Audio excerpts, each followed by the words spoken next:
Welcome to Asia Pacific Defence Reporter, your go-to source for cutting-edge security insights in the region. Get ready for rapid-fire analysis and commentary from the Asia Pacific with your host, Kim Bergman. Hello and welcome back. As many of you might have realised, there's often a bit of overlap between these podcasts and things that have appeared in Asia Pacific Defence Reporter, usually on our website or in the magazine. And one of the news items that I very gleefully posted last week was a very small one from Qatar. Now, Qatar isn't really in our area of coverage, being in the Middle East, but I noticed that the Italian company Leonardo issued a media release saying that Qatar's fleet of NH-90 helicopters, Taipan by another name, have achieved 2,500 flight hours.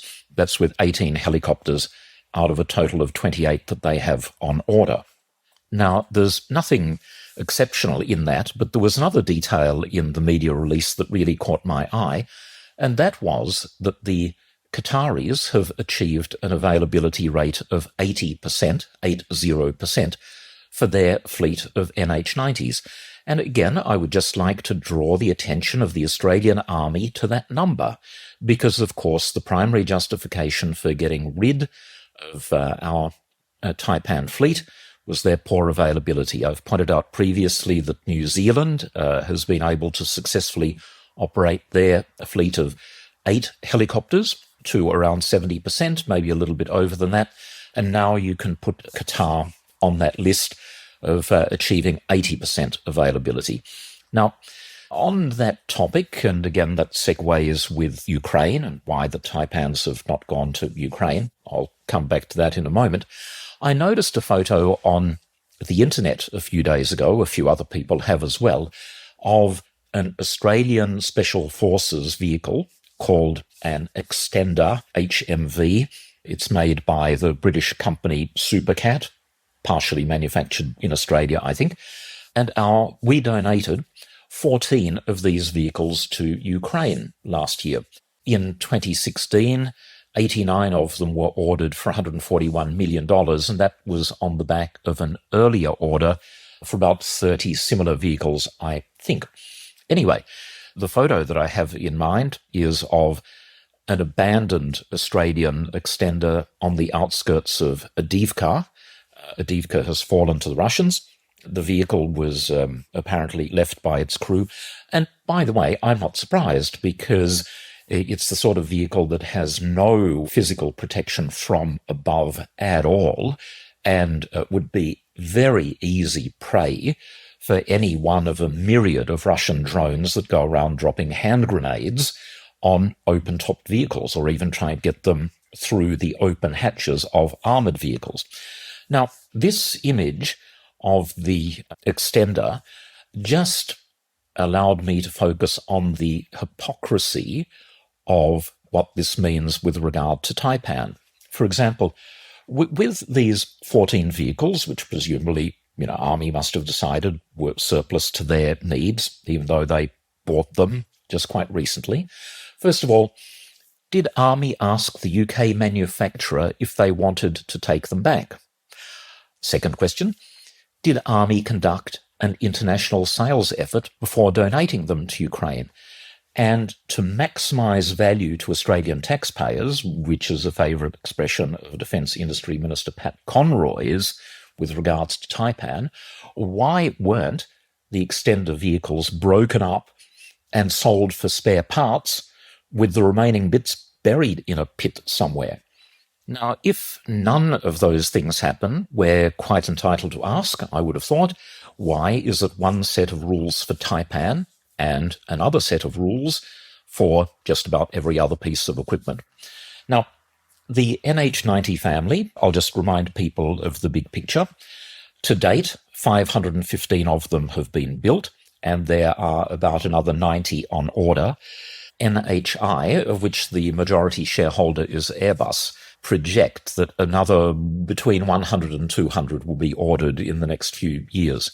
As well as that, the prime contractor is negotiating, it's in the early stages, but it's negotiating a Block 2 upgrade of all of the aircraft, possibly fitting them with missiles and maybe upgraded avionics. On the program overall, there has been so much disinformation, a lot of it encouraged by the Australian Army and incorrectly amplified by Australian politicians. The only two countries that have actually formally retired their fleets are Norway, who bought 14 helicopters in the anti-submarine warfare variant, and Australia.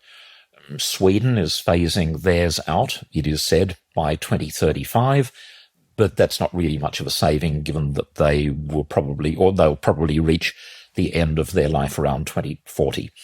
Indeed, there have been persistent complaints about cost and availability, but many of these are supply chain issues, and different countries have different logistic systems, and a lot of advanced systems, such as the F-35 Joint Strike Fighter, also have availability problems. Now, one of the questions that I get asked is, looking at all of the Taipan parts that are now lying around Australia thanks to Army's disassembly process, I'm asked what happens from now on. I don't know, because of course Defence and the government are being incredibly secretive about this because they are embarrassed about it and they just do not want to give any oxygen to the story at all. Now, I have the impression that the main customer, possibly the only customer for the spare parts, is going to be the original manufacturer, NHI. We might have given some bits for free to New Zealand, but apparently negotiations are going on for their purchase and return to Europe, and they will go into the NH90 pool of spares. So when the Army and the government say, sorry, it's too late, they've all been destroyed, it appears that they are lying. Now, I'm sure everyone is as shocked by that as I am. The government officials and government ministers would not always tell the full truth, but that really does seem to be the case. Also, the argument, such as it is from Army and the government, that, well, they're in bits and pieces, too late, sorry, can't put them back together again, completely overlooks the request from Ukraine for all of the bits and pieces. Ukraine is basically saying, well, we'll take whatever you have, in whatever condition they are, get them over to Europe, and we'll put them back together. And it's still not happening. Now, as for the claim that this is in the best interests of the taxpayer, how can that be even remotely justified when the Australian taxpayer is forking out $3 billion on an unnecessary replacement fleet of Black Hawk helicopters, which, by the way, are likely to be just as expensive to support? Now, I've done the maths before, but I think it's worth repeating that when you do the long arithmetic, $3 billion is about $120 per Australian, or about $500 per family. So, Prime Minister and Treasurer, your main obsession seems to be cost of living pressures. Instead of retiring Taipans and destroying them, you could instead have sent $500 to every Australian family, or if you had targeted the bottom quarter of struggling families, $2,000. Wow. Now, it's too late for Australia. I accept that. So much damage has been done to the helicopters that they cannot come back into service in Australia. And there's no way that this government, which is proving to be particularly obstinate, is going to change their minds at this stage. But there is still time to either reassemble some of the helicopters and get them to Ukraine, or, as I say, just send all of the bits and pieces over and let the Ukrainians do it themselves. Now that the opposition have failed to win the Dunkley by-election, and for a whole range of reasons, I was mildly surprised by that. By-elections are a little bit difficult to predict, but I thought that the opposition had a slightly better than 50-50 chance of picking that up. Now, maybe now that hasn't happened, they will rethink their political tactics, and rather than banging on about immigration, they will be hunting around for some other things. And I would say that the government seems to be hugely vulnerable on the question of aid to Ukraine. I find it hard to believe, well, in fact, impossible to believe, that the ALP is being deliberately soft on Russia. I mean, we're in the 2020s, not the 1930s and the 1940s, but that's certainly the way that it looks. Now, Ukraine not only has support in the broader community, opinion polls clearly show that, but there are actually about 50,000 people, either directly from Ukraine or Ukrainian descent, who live in Australia and who vote. Now, I would have thought if the opposition gets their act together, that might be worth something in the opinion polls. Now, to the structure of the RAN surface fleet. The release of the government's response to the review occurred while I was out of the country, and my original commentary might have been too generous. In fact, it might have been far too generous, because as I've detailed in the current APDR, the surface fleet shrinks in the next few critical years. And this is all there in black and white. These are facts, not conjecture. The Hobart-class air warfare destroyers start their midlife upgrade in 2026. So rather than having 3 of them in service at any one time, there will be 2. And chances are of that 2, 1 will either be in scheduled or unscheduled repair. That's just what happens with big complex things like warships. So there's an outside possibility that at any given time, both of those 2, plus the 1 being upgraded, will be unavailable. 1 Anzac frigate has been retired pretty much now, and another by 2026, so that's from 8 down to 6. But also, at about that time, some form of further upgrade occurs, taking 1 of those 6 out of service. That's therefore down to 5, but given the age of the Anzacs, it wouldn't be a surprise if another 1 or 2 were having work done.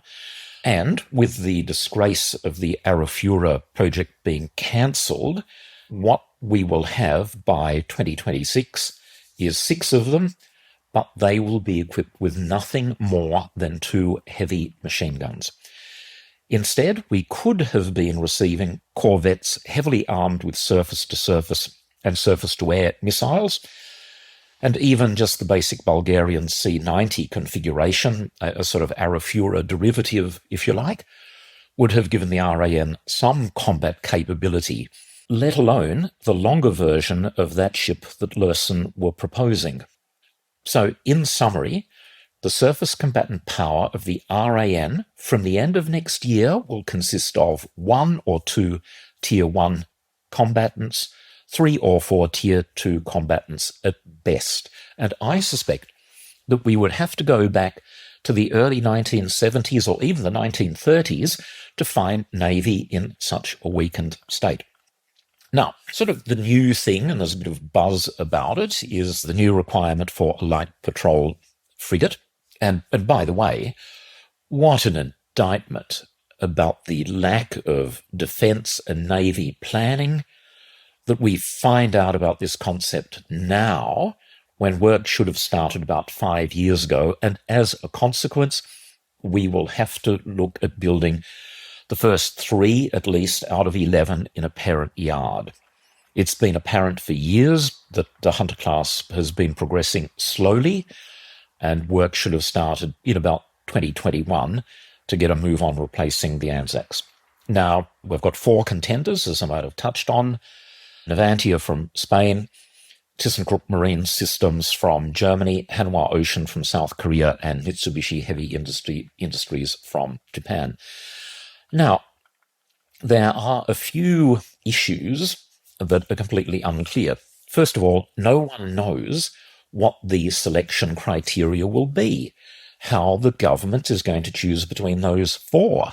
I'm hearing that the government doesn't intend releasing any sort of request for tender document, so at the moment it's pure guesswork. Now, also on the combat system side of things, it's unknown if the Saab Australia 9LV combat system will be mandated, let alone the CEA radar suite. And Defence have done their usual thing of getting everyone in industry to sign non-disclosure agreements so absurdly strict that if anyone even tells their partner that they have signed an NDA with defence, then they can be jailed. I'll repeat that. If they breach their conditions of the NDA, then they can be jailed. I'm not making this up. This is Australia. This is the world that we live in. And some words about AUKUS, because recent developments in the United States make the re-election of Donald Trump more likely. The Supreme Court has delayed a hearing into presidential immunity claims so that a conviction before November the 4th will be impossible. This is in the election interference case. And other cases have been delayed or obstructed.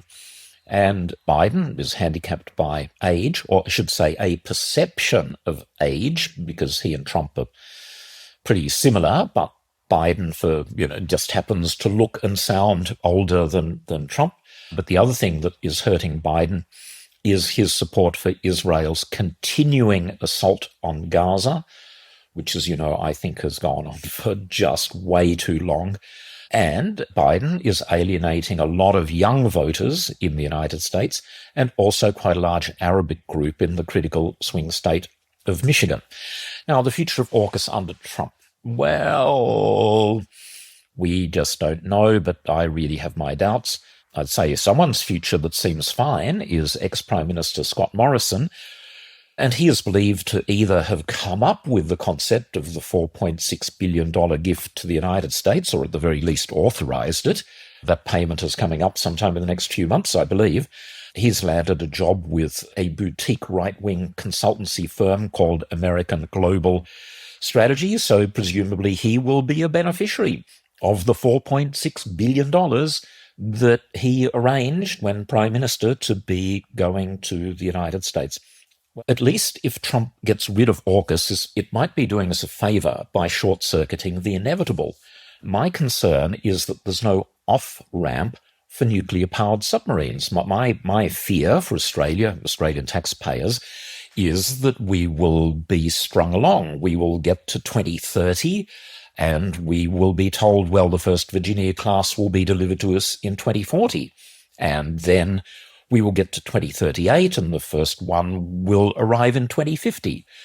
And Australian governments will keep going along with this nonsense until finally someone wakes up to the fact that we have no submarines whatsoever, and the combined cost over a couple of decades of wasted effort will be $30 or $40 billion. Oh, and I note that the US presidential budget request for 2025 has asked for funding for only a single Virginia-class submarine in 2025. So how does that look for the US industrial base? There's not much of a ramp-up happening there. And I've never really been a believer in the UK option either, but I'm not going to cover that now. That's probably an entirely separate podcast. And a final comment on Australian politics. I mentioned the Dunkley by-election earlier. The opinion polls generally have Labor and the Coalition neck and neck. That's now a clear pattern. But on national security, the Coalition is way ahead of Labor by as much as 10 points in some polls.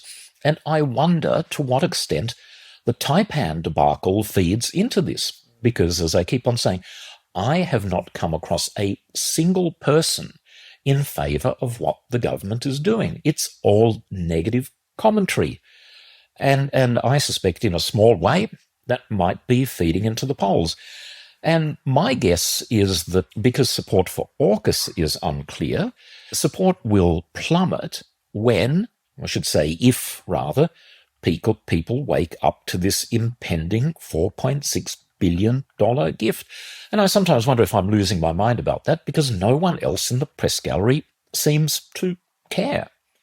As it's time to wrap up, I note that this is podcast number 40. So thank you all very much for listening. It's very flattering to know that some people find these podcasts to be helpful. I'm now going to take a 1-week break. I need to recharge the batteries, so unless something really dramatic comes up in the next few days, you will be hearing from me in about a fortnight. As always, thank you very much for listening, and see you next time. Bye for now. That's today's Asia Pacific Defence Reporter. For more in-depth articles, expert opinions and exclusive interviews, visit AsiaPacificDefenceReporter.com. Stay informed, stay ahead.